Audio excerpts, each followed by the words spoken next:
안녕하세요. 경제 뉴스 보다 보면 자주 나오는데 막상 설명하려면 좀 헷갈리는 그런 용어들 있잖아요. 네, 그렇죠. 오늘은 인플레이션, 디플레이션, 그리고 스태그플레이션.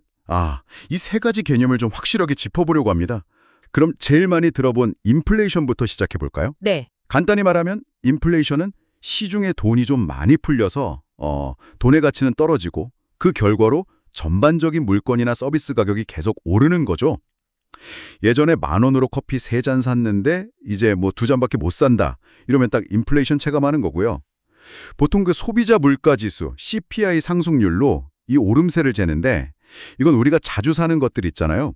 그런 상품, 서비스 묶음 가격이 평균적으로 얼마나 변했나 보여주는 지표예요. 네, 맞아요. 인플레이션이 왜 생기냐 그 원인을 보면 크게 한 세 가지로 볼 수 있는데요. 첫째는 수요 견인 인플레이션이라고 해서 뭐 가계 소득이 늘거나 정부가 돈을 많이 써서 사람들이 물건을 막 더 사려고 할 때 수요가 공급보다 많아질 때 생기는 거고요. 수요가 당기는 거군요. 그렇죠. 둘째는 이제 비용 인상 인플레이션.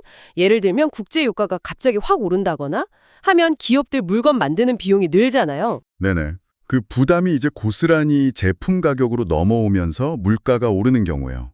그리고 셋째로는 기대 인플레이션 또는 뭐 내재적 인플레이션이라고도 하는데 이건 노동자들이 앞으로 물가 오르겠구나 예상하고 임금 올려달라 요구하고 그럼 기업은 또 인건비 오른 만큼 제품 가격 올리고 뭐 이런 식으로 물가랑 임금이 계속 같이 오르는 현상입니다. 꼬리에 꼬리를 무는 거네요.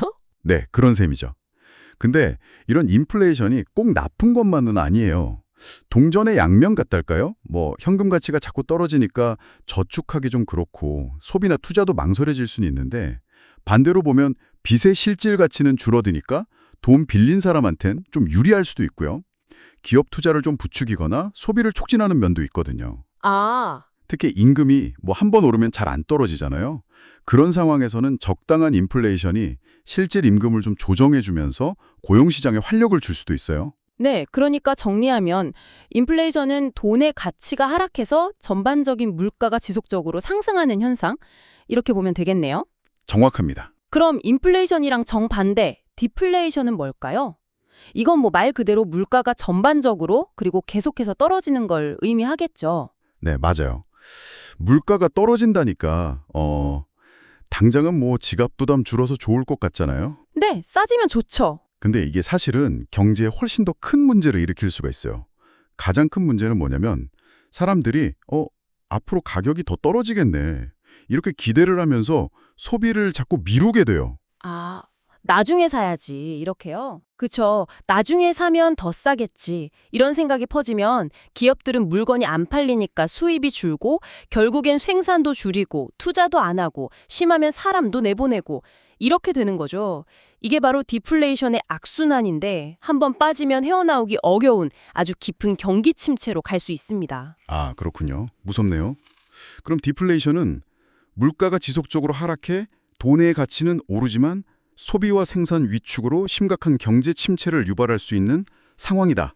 이렇게 요약할 수 있겠네요. 네, 맞습니다. 자, 이제 오늘 얘기 중에 어떻게 보면 가장 까다로운 개념일 수 있겠는데요. 스태그플레이션입니다. 스태그네이션, 그러니까 경기 침체랑 인플레이션, 물가 상승, 이 두 단어를 합친 말이죠. 네, 1960년대 영국에서 처음 썼다고 알려져 있죠?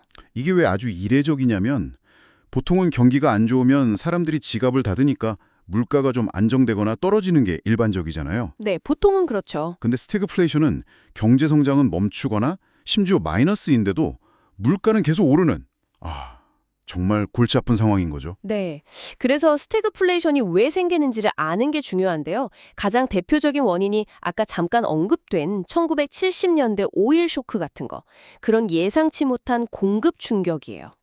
기름값이 갑자기 뛰었던 거요? 네. 갑자기 원유 가격이 폭등하니까 기업들 생산 비용이 엄청 늘었고 이게 물가 상승이랑 생산 위축, 즉 경기 침체를 동시에 불러온 거죠.